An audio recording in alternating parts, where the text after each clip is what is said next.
Uma tarde chuvosa em Teresópolis. Uma clínica fechada às pressas. E o futuro do maior ídolo do futebol brasileiro, pendendo por um fio. Neymar Júnior acabou de passar por um exame de imagem emergencial. E o Brasil inteiro prende a respiração. Seja muito bem-vindo ao canal. Aqui, você fica por dentro de tudo o que acontece com a seleção brasileira na caminhada rumo ao Hexa. E hoje, a notícia é urgente. Hoje, em frente ao Centro de Diagnóstico Teresópolis, o CDT, as câmeras flagraram uma cena que poucos esperavam ver neste momento. Neymar Júnior chegou à clínica acompanhado do Dr. Rodrigo Lasmar, chefe do departamento médico da seleção brasileira. Ele estava muito abatido, muito cabisbaixo, o olhar de quem carrega um peso que vai muito além do físico. A clínica foi fechada antecipadamente, às 4 horas da tarde.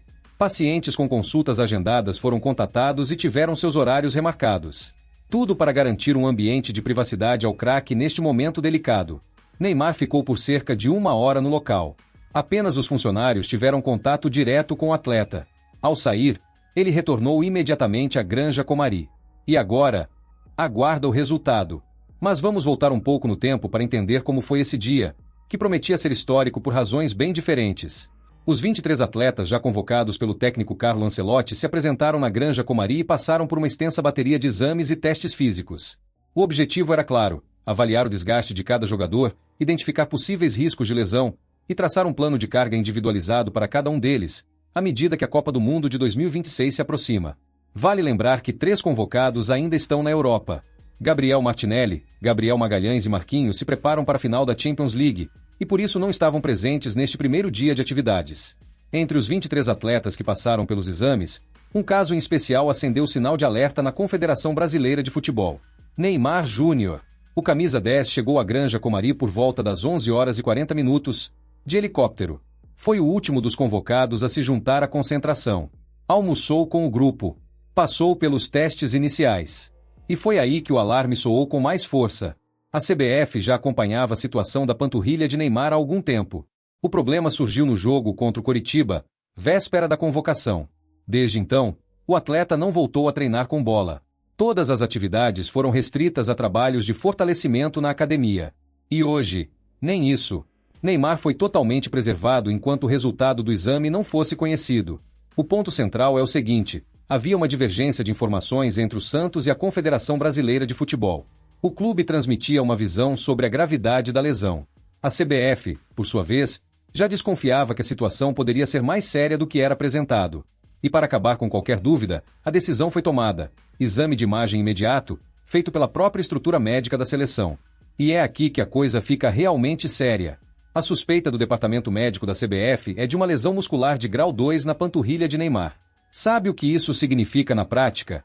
Uma lesão de grau 2 exige, em média, de 4 a 8 semanas de recuperação. Isso, por si só, já compromete boa parte desta janela de preparação da seleção. No cenário mais otimista, Neymar só retornaria aos gramados no jogo contra o Haiti. Quanto aos 2 amistosos preparatórios, contra o Panamá e contra o Egito, as chances de participação do camisa 10 são praticamente nulas. E o primeiro jogo do Brasil na Copa do Mundo, contra Marrocos, as chances são descritas como muito pequenas. Mas atenção, no momento em que essas informações foram apuradas, a Confederação Brasileira de Futebol não estava trabalhando com a possibilidade de corte. O foco era confirmar o diagnóstico e montar um cronograma de recuperação. Agora, se o exame revelar uma lesão ainda mais grave do que a suspeita, esse cenário pode mudar. E a palavra corte pode entrar na pauta. Enquanto Neymar estava na clínica, Carlo Ancelotti realizava seu primeiro treino à frente da seleção brasileira na Granja Comari. Um treino fechado, sem acesso da imprensa, com apenas 21 jogadores em campo. As 2 ausências: Neymar, por conta da lesão, e Danilo, do Flamengo, que havia atuado pelo clube na noite anterior pela Copa Libertadores da América e cumpria o protocolo normal de trabalho regenerativo. O treino foi descrito como extremamente leve. Pouco mais de 30 minutos de atividade. Trocas de passes, movimentação básica. Quase zero de conteúdo tático.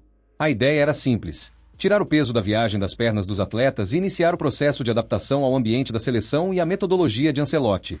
Aliás, uma curiosidade: o 4º goleiro convocado, Léo Nanete, da base do Flamengo, participou normalmente do treino.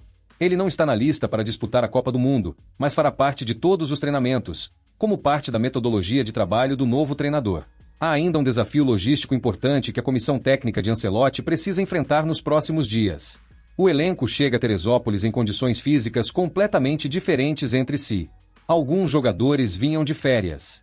Outros estão em plena atividade competitiva, com calendário denso de jogos. Isso cria uma disparidade de condicionamento que precisa ser gerenciada com cuidado. O objetivo da preparação física é equalizar ao máximo essa diferença, para que, à medida que a Copa do Mundo se aproxime, todos os atletas estejam no mesmo nível de carga e em condições ideais de competição. Serão mais 3 treinos em Teresópolis antes do amistoso contra o Panamá.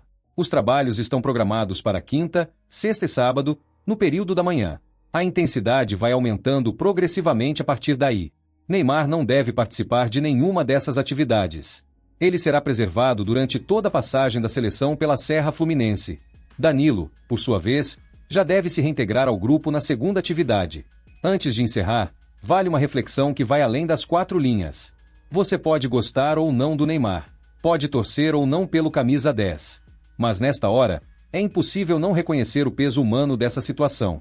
A Copa do Mundo de 2026 representa, para Neymar, muito mais do que uma competição. É a última chance, o último grande palco, o sonho de uma vida inteira dedicado ao futebol, erguer a taça, ser campeão do mundo e encerrar a carreira com a conquista que ainda lhe falta. E ver esse sonho ameaçado por uma lesão muscular, isso abala qualquer ser humano. Tanto é que todos que estiveram com ele nesta tarde relataram a mesma coisa. Um Neymar cabisbaixo, abalado, em silêncio. A clínica foi fechada também por isso, para dar ao atleta um momento de privacidade, de humanidade, para que ele pudesse, ao menos, enfrentar essa incerteza longe dos holofotes. O resultado do exame deve sair nas próximas horas. E quando isso acontecer, você saberá aqui, em primeira mão. A seleção brasileira começa a escrever seu caminho rumo ao hexacampeonato, com ou sem o seu maior astro na abertura, mas sempre com o Brasil inteiro vibrando na arquibancada. Se você chegou até aqui, deixe o seu like neste vídeo. Isso ajuda muito o canal a crescer e a continuar trazendo as informações mais quentes, mais rápidas e mais completas sobre a nossa seleção.